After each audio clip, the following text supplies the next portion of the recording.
And just like that, ladies and gentlemen, Mr. Glayden Carney, who also happens to be the Forge and Fire Champion. Hello, hello. And by the way, I have no idea why I used that voice to say Forge and Fire Champion, but it just seemed appropriate. It works. Sounds about right. So thanks for coming on the show. It's interesting because I was looking for someone who does exactly what you do. I know nothing about blade making, and as most of my audience knows, I really don't know anything about anything. Not a very smart guy, so that's why I like to talk to people to kind of learn. But when I found out that we have an actual Forge and Fire champion here in Statesville, then it was a must have for me to have you on the show. So number one, congratulations on your victory. Thank you. And I'm very happy to be here. Thanks for inviting me on. I haven't been on a podcast before, so I'm sorry if I do a terrible job, but yeah, so I'll be happy to explain pretty much whatever you need to know. Yeah. So how did you get into, and I'm going to ruin this terminology, but I'm going to call it blade making. How did you get into blade making? Yeah, so basically my brother actually, they call it like stock removals when you, instead of forging a blade, you just grind off the metal or cut it off. So he did that to a knife blank he bought. So I kind of saw that. I wanted to try it out. So I went and bought one. I made my first knife, and then it kind of just evolved from there to where I got my forge, started forging, and now it's been like 4 years. So you've only been doing this for 4 years. And how old are you again? 23. Wow. So you're 23 years old. Yeah. And you've been doing this 4 years, and you've already won an incredibly massive award. Yeah. I mean, it's a big honor. I was blown away that I even made it that far. So how did you, number one, where is Forge and Fire filmed? So they film it in Connecticut area, New York area. That's where it's filmed, and they just have like basically a building studio. And how did you qualify, find out about it? How did you even get involved in having a chance to be on the show? Yeah, so you get, basically someone will reach out and find you. They have people who will look for bladesmiths. You can also audition and email them, but usually I think they go out and find people to go on the show, because especially now, because they have had so many seasons and stuff, they're more trying to like find people to come on instead of people finding them, because they've had so many people already on the show. And so you found them, or you just sent them an email or a video of you or some stuff of your... They came to me and found me on my Instagram. Yeah. Oh, so they use social media as a conduit to get to you. Yeah. Oh, okay. For all the blacksmiths or bladesmiths that want to be on Forge and Fire, just put hashtag Forge and Fire on all of your posts, and they'll probably find you. No, that's awesome. So they reached out to you, and then did you have to give them, obviously they saw your portfolio, for lack of a better terms, and saw your craftsmanship, or is it artwork craftsmanship, or is it? Yeah, it's both. I mean, it depends. It depends on who you're talking to. Some bladesmiths are really only doing it for a business. Some are doing it as an art. I do it more as an art. I'm trying to run a business too, but really for me, it's like an art. So when you got the call to go fly to Connecticut and go do the filming, how intimidating was it when you first walked on set and saw those judges sitting there? Very, very intimidating. I mean, even like the set, it's, I don't know, something when you watch it on TV for so long and like, I don't know, just going on, it's very, very scary. But so how many times did it have to film you walking in? Was it the first take, or is it like, no, you need to walk in this way? Yeah, they do it. They usually will take about 3 takes. Okay. Did it good the first time, they just do it just to make sure they have all the angles. There's about 10 different cameras. Wow. At all. So I got to be honest. I do watch Forge and Fire, but it's usually typically at night if I'm maybe having trouble falling asleep or something that I'm going to put on that I don't necessarily have to pay a lot of attention to. Same thing with that thing on Netflix called Blown Glass. I like that too. but I can't make her do anything, by the way. I'm essentially useless. But I think it's so cool that you guys can take a piece of metal or, you know, a blob of something and create like a masterpiece like you guys were able to do. But watching it, I was just sitting there thinking to myself, when all the 4 contestants walked in, I hadn't realized at the time who you were and you had won. Yeah. But I was like, Yeah. there's no way this young kid's got a shot. I was like, the Marine is definitely going to win, or the other dude. Yeah. Like, and then as I started seeing you work, and the other contestants, I was like, you know what? You should never judge a book by its cover, because you stayed so calm. Yeah. I wasn't like that inside, but that's like my persona that I put off usually all the time. I'm pretty like laid back and relaxed, but on the inside I was freaking out for sure. So when I think you have to be, though, right? I mean, you can't be this big ball of nerves or bundle of stress when you're trying to work with heat and metal and banging on stuff. I mean, yeah, for one, it's better in a competition anyways, just to like keep your head on, always have backup plans, that kind of thing. But also it is like very dangerous, the stuff you're working with. And so you have to be very, very calm, very focused on what you're doing. I mean, there were plenty of times I forgot the cameras were even there. I forgot I was even on a TV show. I was just focused on what I was doing. But that's the best thing for you to do. I mean, that's how you get through it, and that's how you're able to make what you make. You focus in on your craft and not what's around you, so you're not distracted by the cameras, you know, adding an extra level of stress. So obviously this is a competition. You're there to win. You're there to win money, and also to show the world what you can do. And so obviously you are a competitor, otherwise you wouldn't be on the show, and you want to kill your competition, as every good competitor does. Yeah. But did you actually have an opportunity to bond or get to know some of the competitors? Yeah, so we're all stuck in a room for a long time, usually because they have to do like shots for the judges, and they have to set up the whole thing, and all that kind of stuff. So, I mean, there's one time we were in there for like 4 hours before we even walked out and did anything. They would take a couple films, go back in, sit there for longer. And that's just how it works. So we got to spend plenty of time together. I did get to know all of them pretty well. I mean, the cool thing about the Forge and Fire is nobody's like, it's not like a super aggressive, like, competition. Like, nobody's mean or like rude to you. I mean, it's all like, everybody's just trying to do it. Nobody's going to sabotage you. Nobody's going to try and get in your head. We're all there just to do our thing. Everybody's really polite and that kind of stuff. So nobody's like, I don't know. They're not out to really get, you know, that's kind of one of the things I find refreshing about the show, is something that I can't do. I mean, but the fact that there's not this pre-made meditated drama to keep people intrigued, you know, like other reality shows. So I think that's that's something that's refreshing to me. Like, I don't have to get caught up, or they're going to try to get me caught up in some drama spin or whatnot. Yeah. Well, and that's the thing, like, and they don't really like force you to do, if you have that drama, it's great for them because it's a TV show, of course. So sure, they're not gonna like force you to do anything. They will, like, sometimes things come across differently than what actually happened, but that's just part of being on a TV show. Like, you can't really, that's just part of them making entertainment. That's what sometimes other bladesmiths will get annoyed at Forge and Fire, because they do that. They change things a little bit to make it look differently. Or like, there's some bladesmiths that are like amazing bladesmiths that lose to these other guys that probably aren't as experienced, aren't as skilled as they are. But that's just part of like the competition. Like, you can have problems that go wrong, and that's just like a bad pick of the cards kind of thing.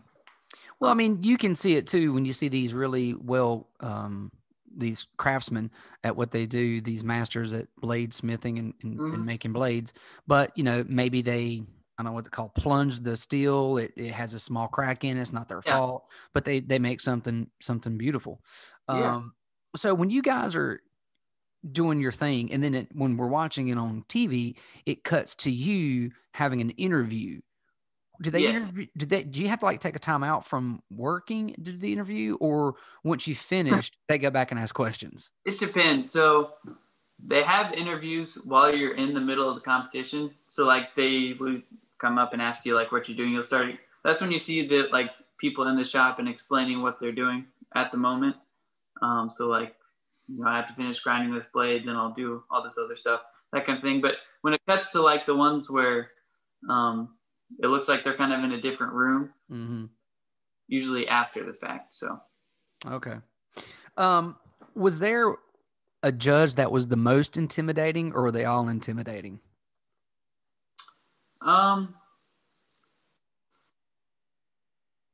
They're all pretty intimidating, but they really like, most of them are really, really nice guys. I mean, well, they're all really nice guys. They'll come and talk to you when they can. They can't talk to you like in the middle of the competition, but like after the competition's finished, they can come and talk to you. So you get to like talk to them a little bit with that, and they're very, very kind, very good guys. So what's the one guy's name? He has I love it when he goes, "Your blade, it will kill." Oh yeah, Doug Marquette. Yes, He's super nice guy. Super nice guy. I like him. He makes me laugh. So when you were going through the competition, what was it there? For those of you who haven't watched it, it's season 7, episode 35, I think. Yeah. So you guys, they pull back the curtain or the cloth, and you see all these pieces of metal and whatnot. And what led you to pick the raindrop Damascus or something like that piece of metal to start forging your blade? Basically, I knew I couldn't. I basically did all the calculations in my head once I walked out and I saw everything. Then I started calculating immediately to pick what I needed to do, because it had like the board that told you how much the machines cost, and then like you had the price of your steel. So I knew I couldn't. Basically, everything below the raindrop Damascus wouldn't really work. I could probably do the 5160 that the other guys picked, but I knew that was like a ridiculously hard steel to move by hand. So I didn't really want to do that. I'd never done raindrop Damascus before at the time. really much Damascus at all. But I was like, I know how to do it, so it'll be fine. So that was basically the only Damascus I could do. They had the canisters and stuff, and I knew how to do that. The jelly roll is crazy hard to do. That's basically where you like do the same with the layers, where you flatten them all out, but then you roll it up like if you're rolling a towel or something like that. And you have to like weld all that together, and it's very hard. So there's no way I was going to do that.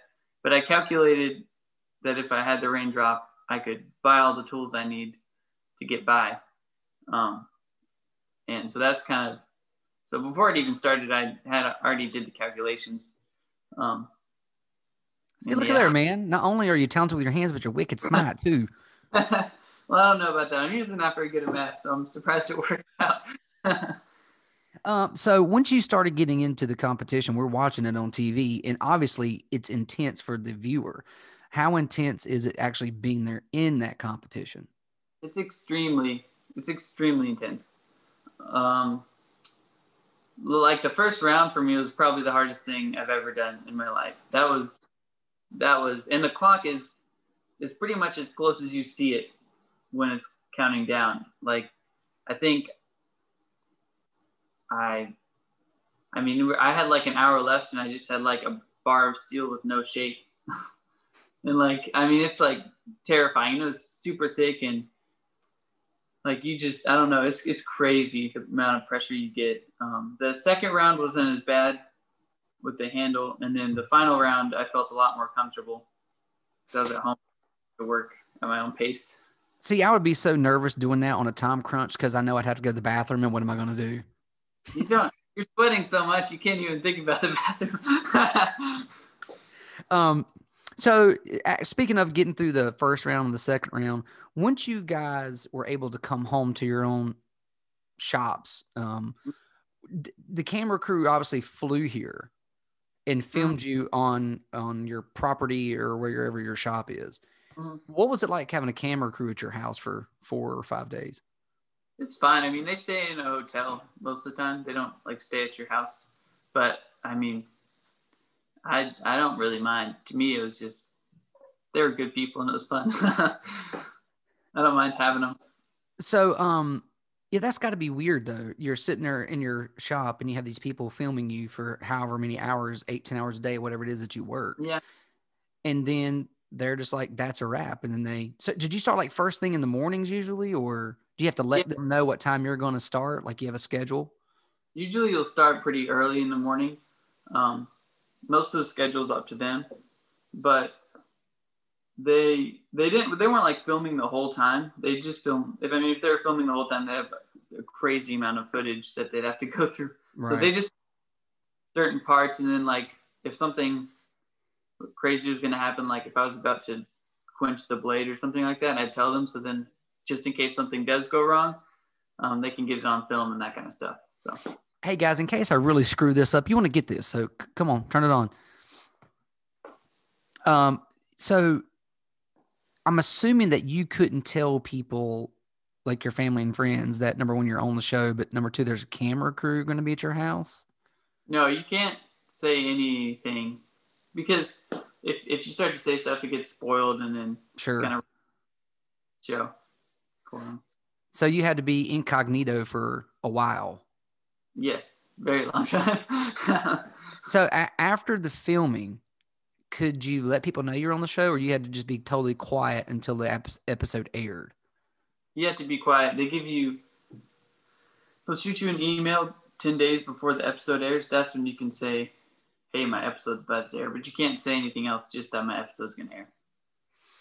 So once you won, like how shocked were you?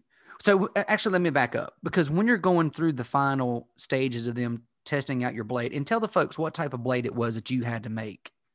Yeah, so it was a Boateng saber, and it's basically the original piece that we were basing it off was the most expensive blade ever sold. I think it was like $1.7 million, or it might have been, I think 7.7.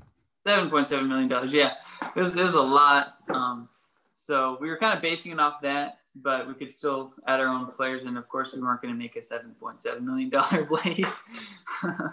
So, yeah. Had you ever heard of that blade prior to? Not really. I've seen the style and stuff, but I haven't heard of that specific blade. So you had to do some research once you got home on what it was or how to make it? Yeah, I did some research, trying to figure out what to do, but it's not a super complex blade. Like the bone structure isn't complex. When you start adding all like the gold inlays and diamonds and all that kind of stuff, the ivory, that's when it gets crazy, and very expensive. Because if you mess up any of those pieces, you have to restart, and that's like crazy expensive. So did they supply you with those accessories, or did you have to search them out yourself? They don't supply you with the materials. They'll give you like a certain amount of money that you can use towards it. You have to do it before you even go on the show. So they'll give you the money before, and then you can buy the stuff you need beforehand and have it ready. I gotcha. So if you have to go buy diamonds and rubies, you got it. Yeah. But they probably never have you do anything like that. They have to pay a lot of money to be able to do that. So when you got back to the studio and they started testing out yours in, I think it was Matt or Mike's blade. Yeah. How did you feel when you started seeing how quickly your blade was cutting through that bore? Did you feel pretty good? Yeah, I did. I felt really, really good. I was kind of surprised. I mean, at first I didn't really know how it was going to hold up, mostly because like the heat treat I did on it, I wasn't 100% confident in it. I never heat treated a sword before, for one thing, and the the temperature I was basically what you do is you quench the blade. They don't show this on the show. You quench the blade, then you stick it in like an oven or something like that for a couple hours at like 350, because when you quench it, you get like the maximum hardness to where it's like glass. If you stick it in the oven, and it will soften it kind of to where it has more of like a flexibility and a lot tougher, a lot more strength. So I've never tempered a sword before. I wasn't really sure how, so I just stuck it in the oven, kind of guessed, and then it managed to work out. I had like a rough idea, but it wasn't what I'd normally do, which now I use it all the time because it worked very well. But dude, for some, you had a lot of firsts that happened here that you got really lucky and did great on, man. You know? Yeah, I mean, I was pretty lucky. When they continue to use your blade and cut through the bore, and then they did the ice challenge, I saw him just beating your blade to death on that ice, and I was like, what's going to happen here? And then do what? I was very scared. Those moments are fine. But then to show that even afterwards, it was still so sharp that it cut through what I'm going to say, rat bamboo or whatnot. It just goes to show, like, when your competitor was doing that, I mean, his blade did well, but it didn't withstand the beating like your blade did, and it didn't have its sharpness. Yeah, I was surprised because an ice block chop is very, very damaging to a blade. And the steelite shows I know how to heat treat it very well, apparently. But it's not like, by no means like the strongest steel out there. There's a lot stronger steels. This is just like a simple carbon steel. So to be able to do that, it has to be like heat treated almost perfectly to have nothing wrong with the edge. And yeah, to cut through the tatami mats. The only problem I really had was the handle around the top basically was a little bit too thin, so it would twist in the hands a little bit too easy. That's why on like the last tatami mat, it went through and then it went straight down because it twisted down. Right, it would have cut through all of it. I was so mad. So do you still have the blade that you made? No, they keep the blade and they hang it on the wall, basically. Oh, well, I mean, that's cool. So you have almost like your own little, your bust in the Forge and Fire Hall of Fame. Yeah, I still kind of want it, but it's okay. You can make another one. You know how. Yeah, I could. So, since the show, you obviously won money. Do they give you the money right then, or do they have to send it to you later?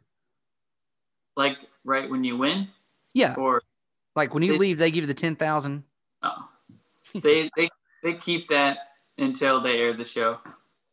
I gotcha. Okay. So that's like a safety for them. If they have to pull the plug, on the show, if word gets out that you were on the show and you won before, they can just take all that.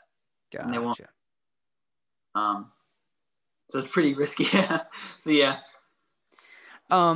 So since winning the competition, is blade smith blade making, is that something that is obviously no longer a hobby? Is this now something you're taking into a profession? Is this a career for you, or is there something else that you do? This is really what I would like to be the career. It's not there yet. I'd like to have it that way, but I'm trying to work on a backup right now in actually real estate. So I'm taking real estate classes, trying to get that going. And if nothing else, I could be working both, or if I had to lean on one, I can do that. So, but bladesmithing's never going to stop for me. I'm always going to be doing it, whether it's like a full-time thing or just a hobby, but I prefer it to be full-time. That's what I like doing, really. So if folks wanted to get in touch with you and to find out, like, can you make custom blades for people if they want? I do a lot of custom work, probably more so than my other work. I like doing the custom things. And so if someone wanted to order a blade, how would they do that? The best way is, you can find me on Instagram. The best way is to shoot me an email, really, at Glayden or GC Blacksmithing. GC Blacksmithing. Email.com. All right. Text me that. And what I'll do is I'll put this in the description for folks and they can just click on it and then they can shoot you an email. Yeah, I can text it to you. So, what's your favorite blade to make? And are you an outdoorsman at all? I am. I'm not much of like a hunter or anything like that, but I love hiking. I like rock climbing. I like all that kind of stuff. So I used to make a lot of outdoors knives. That was like my thing. I don't do that as much anymore because people seem to buy more of the chef's knives and stuff like that. And I used to hate making chef's knives because they're extremely hard to make because of how thin they are. And you can really just mess them up really, really easy. But now I've kind of got it down. So I make a lot more of those and I like making those a lot. Okay. So like what would a typical price range be for like a chef's knife that someone would want you to make? Usually just like an 8-inch normal chef's knife, no sheath or anything, is about $450. If you want like a wooden saya, is what they call them, wooden sheath that matches, then that's about $500. And then if you get like Damascus and that kind of stuff, it goes up to like $650 to $850. Depends on what you're getting. So gotcha. But now, do you still make outdoorsmen? The reason I ask is because I had a bushcraftsman come on the show a while back named Michael Kilpatrick, I believe. Yeah. And he works with the NC Lighthouse Pathfinders. And basically have you ever heard of that group before or heard of Michael? I don't believe I have.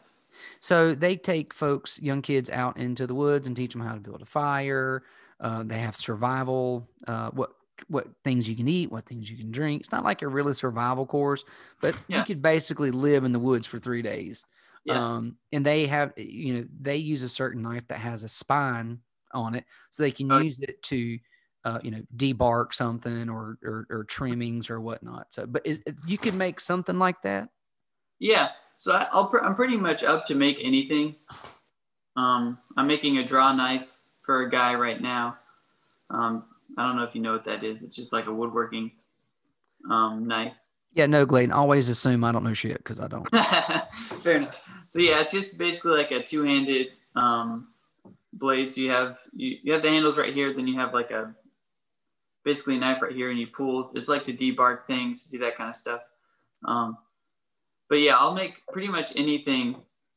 I'm not strict to anything. I made swords before, all that kind of stuff. I have like I guess the only other one I've really made besides the show was like this 5.5 foot long sword. It was huge. I'm sorry, did you say 5.5 foot? Yeah. That's almost as tall as I am. Yeah, it was massive. Who puts in a request for a 5.5 foot sword? People like that kind of stuff. It's I don't know. It's crazy. But those type of orders got to be exciting and challenging too, though, right? Oh yeah, I love making swords, that kind of stuff. So I'd like to get into axe making too, but. So that was going to be my next question. Have you made any like sort of axe or hatchets or anything like that before? I haven't made any. I've tried to make like a hatchet once. At the time, it was a while ago. I didn't really know how to like forge weld things together. So it didn't really stick together, and it like split after I was throwing it into a tree. So it wasn't a very good one, but I haven't really tried since. I don't have the right, basically the right tools to make an axe or anything like that. So. And is it easy to transition from blade making into something like primitive type utensils like forks and spoons and stuff like, or is that a totally different category of craftsmanship? It's actually easier to do the opposite. It's easier to start with the primitive tools, or like if you're like a traditional blacksmith, you'll probably have better luck going into bladesmithing. Bladesmithing into the other it's not quite as easy because bladesmithing is just very focused on, there's not a lot of different variations that you do. Like I mean, of course there are different shaped blades, but everything is, it's still it's still a blade. It's still a pointy, long stick thing. So it's like, there's not like when you're doing like traditional blacksmithing, you're making pots, pans, bowls, fences. I mean, crazy stuff all the time. Ornaments. So that to me is a lot more difficult and more complex. If you're a blacksmith, you have a lot better view of how the steel probably moves than you do as a bladesmith. So is there a certain project or something that you're working on right now that you're excited about?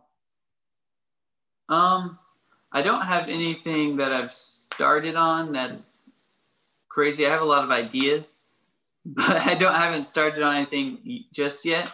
I've got a couple ideas for some swords. And I want to try making some stainless steel chef's knives. I'm very interested in that. Ooh. So,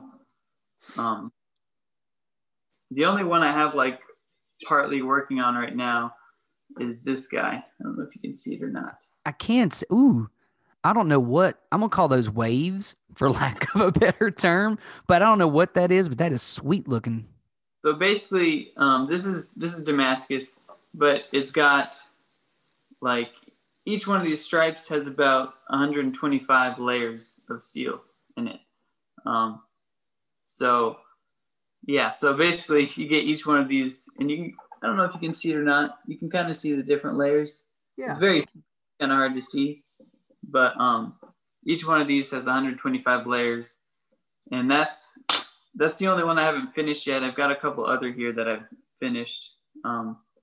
This is one of the ones probably you were more talking about, the outdoors knives. This is like a chopper knife. Dude, that is the Crocodile Dundee knife. Yeah. That right there. It's crazy. So this one was like practice for me. I was taking an online class from Jason Knight. He's a really, really well-known knife maker. And basically what he does is he forges like the bevels, mm-hmm. which are these things. He forges the tapers all the way to finish pretty much. So they call it brute to forge. Basically, you just leave all the scale on there. You only really sharpen the edge, and everything else is like very rustic and forged. Basically, just using the most out of the metal you have. So that is a beautiful knife. Thank you. This one's a pretty big monster. So oh, it's huge. How big is that? So the people that watching can get an idea. It's about 11.5 inches, almost 12. Wow. So, and if someone was to order a knife like that, like they wanted you to build that knife for them, that would cost about how much? One of these would probably be close to $800. About $800 probably be with the sheath. I don't have a sheath for it right now, but worth it. Can you imagine walking down downtown Statesville with that? This one is used, so it's got a little bit of wear on it, but this piece I made a little while ago. It's San Mai, so basically you have two different types of steel. This one on the outside and then the one in the center. And that kind of makes like a sandwich. So that kind of gives you the different coloration. Dude, that's awesome. But even look at that handle. The handle's beautiful. So you can't just be a master bladesmith. You have to work with wood and run a lathe too, I'm assuming, right? You don't have to run a lathe, but you do have to be at least a little bit knowledgeable about wood, that kind of thing. If you're doing wood handles, there are handles that are made out of plastic and stuff, but most of the sculpting and stuff I do is on my belt sander. So the same thing I use to grind the knives, I use to sculpt the handles. So do you have like a little honey holder where you find your steel and wood that you use, or is it just pretty?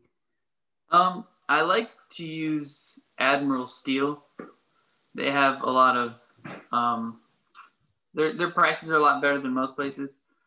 So that's usually where I go. You can like get repurposed steel and that kind of stuff, but most of the time you don't want to do that because you don't know exactly what it is. So the heat treat is going to be different for each kind of steel. So you most of the time you really want to stick with steel that you know what it is. You can get it sent off to be tested, but by the time you do all that, it's like not really worth it. You might as well just buy the stuff. So you ordered like online or? Okay. Yeah, I ordered ships to my house. So you're not going to your local junk removal company, Hunk of Junk Holland, and looking through to see if there's any steel available. I mean, I do sometimes. Like I do use repurposed steel, depending, because you can test it to see how much carbon it has, all that kind of stuff. But if I'm like trying to make like a chef's knife or like a production line, something that I really want to be very specific, I like to use the steel I know what it is. I still have like leaf springs and stuff like that. I can use old tools, all that kind of stuff. So that's wild. Is it hard to make a pocket knife? Yeah, it's very hard. Is it really? Yeah, you can make these things called friction folders. Those are pretty simple, but there's no locking mechanism for them. So basically, you have it, but it's not going to lock into place. But like making like ones with locking mechanism and stuff is very complex. Damn. Very hard. So let me get back real quick. Could you pick up that last blade that you showed us? This one? Yeah. So you see how when you're saying that, to me, it looks like it's running. And is that just how you designed it? Or like is that just the steel? Yeah. It almost looks like if Michael Myers had it and he slashed somebody. Yeah. So that's basically just the two different types of steel. That's kind of how it came out. You got like this one, it's got a, I think it's got a high chromium content, which basically makes it resistant to any kind of acid etch or anything like that. And you have this one, which is just like a very simple carbon steel. And that one I don't think it has really any chromium in it. So basically that one will etch dark and kind of be eaten away. So you can usually feel like the ripples where they start. Same thing with Damascus. It's just two different types of steels and you fold it into a million layers. And so obviously no two knives that you make are the same. It's impossible. No, not really. Like this one is also a sanmai, and it's got a little bit different of a look. Yeah. It really just depends on how you forge it. You can't really forge Damascus or anything like that the same way. There are like certain patterns you can do the same, but like especially with the sanmai, the metal's gonna mostly do its own thing. So. Yeah. And so right now, is there someone like the Michael Jordan of bladesmithing that people look up to? Yeah. There's actually a lot. Jason Knight, the guy I took the class from, he's probably one of like the most well-known, he's in the top of the most well-known bladesmiths in the US. Wow. Probably world too. He's very, very good. There's another person I follow, Cedar Lore Forge. He makes a lot of like swords and more like Anglo-Saxon kind of style knives, swords, all that kind of stuff. He's made a sword for Post Malone. He's made Heimdall's sword from Thor, the gatekeeper guy. He made his sword for the movies. He's crazy. So he's done a lot of stuff, and I really look up to him. I've talked to him a couple times. He's a really good guy. So, well, it's only a matter of time before these Hollywood actors or the who's who of whatever is going to come pinging your inbox wanting a Glayden Carney knife. It's only a matter of time, and it's probably going to be because of the show. Just to be honest, I hope so. That'd be nice. So if there's any young bladesmiths out there that are thinking about it or they're starting, what's the biggest piece of advice you would give to them? Probably the biggest thing would be not to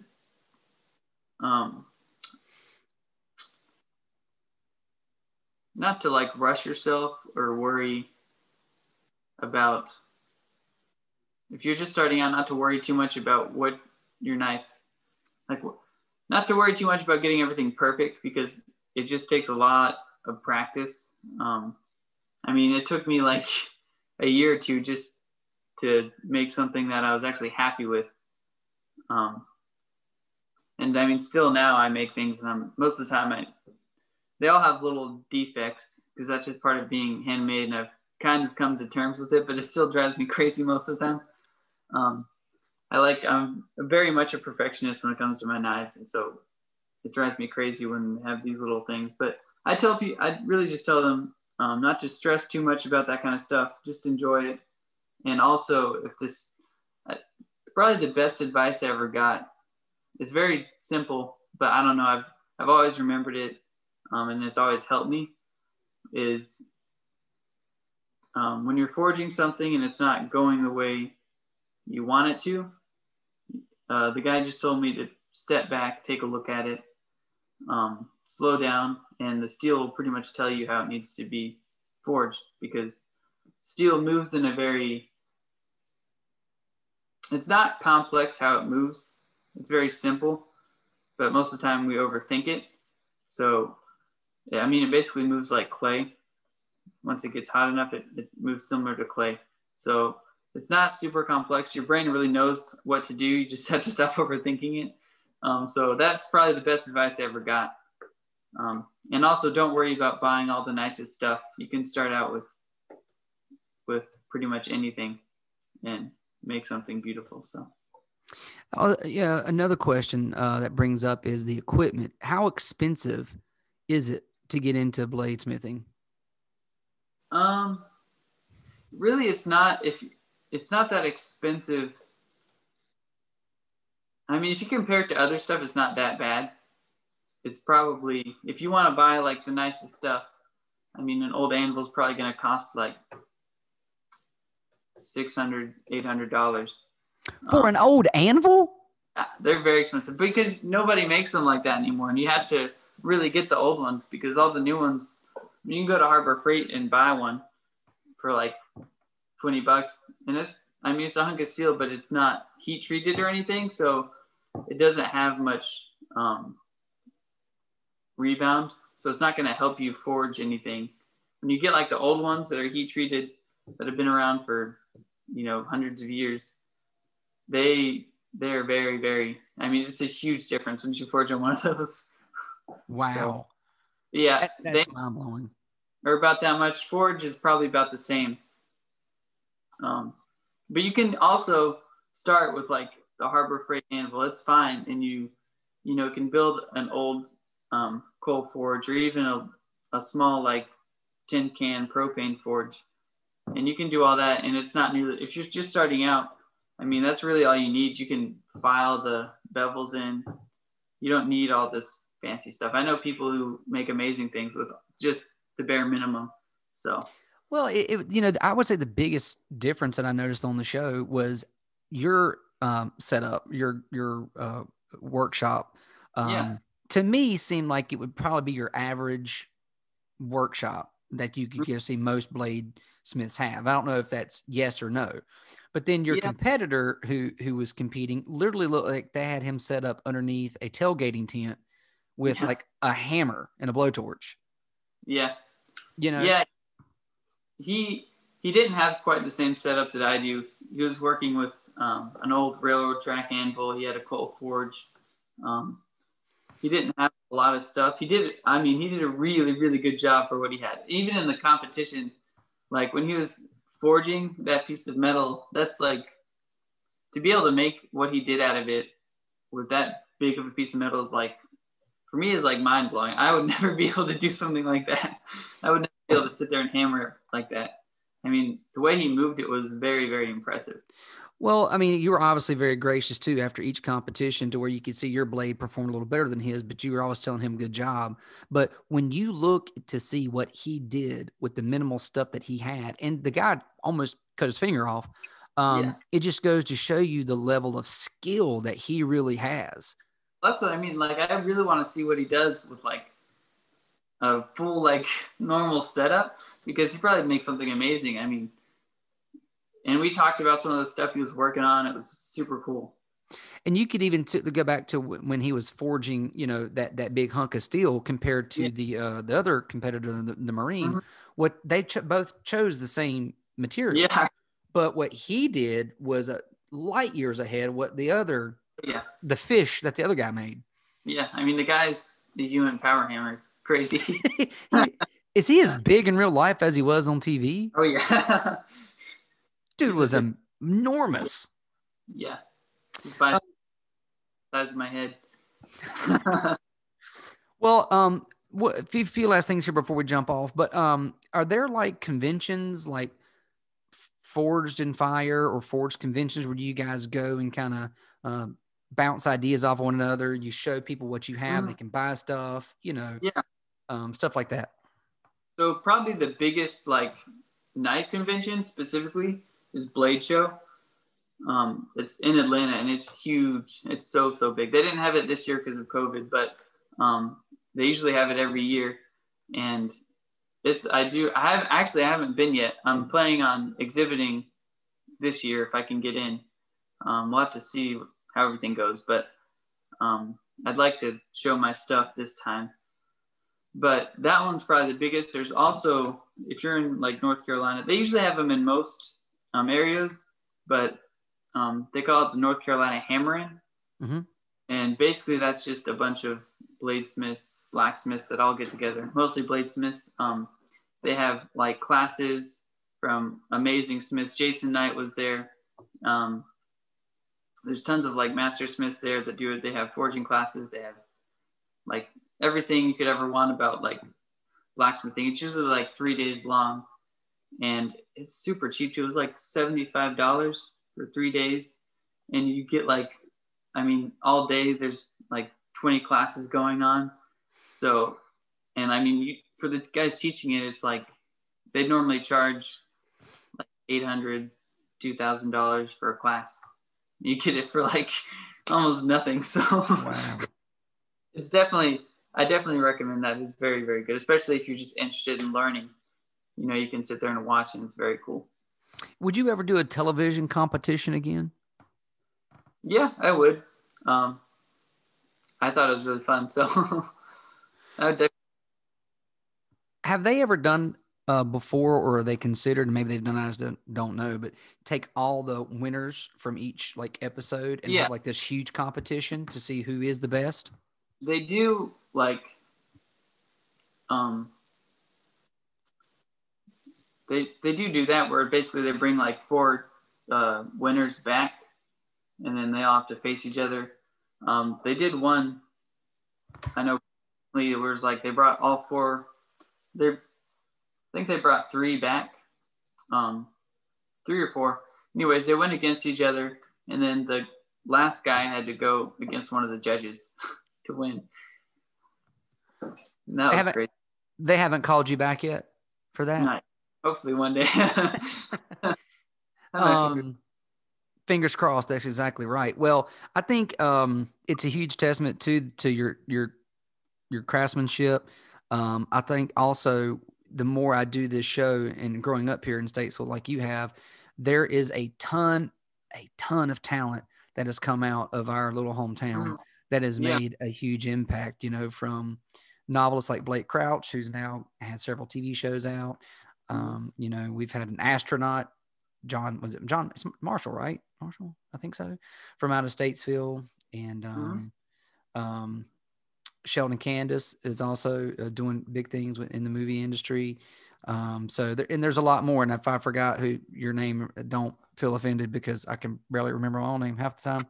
And you go on TV and you win an incredible competition and you've only been doing this. I mean, really and truly, you're still like I don't say a baby, but you're still young in the bladesmith world. Yeah, I am. I mean, I'm still pretty new into it.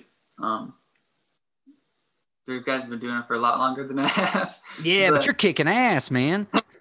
I'm trying.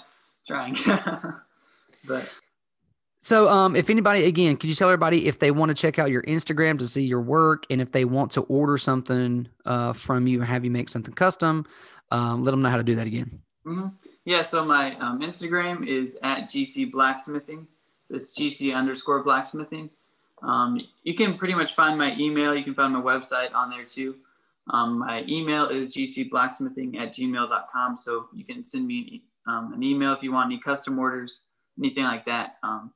So yeah, I'll be very happy to get anything done. Awesome, man. Well, I appreciate you coming on the show. Thanks again, and keep up the good work, man. Thank you. It was an honor to be on here. So thanks for having me. Appreciate it, buddy. Take care, and we'll see you again soon. See ya. Thank you. Bye, everybody.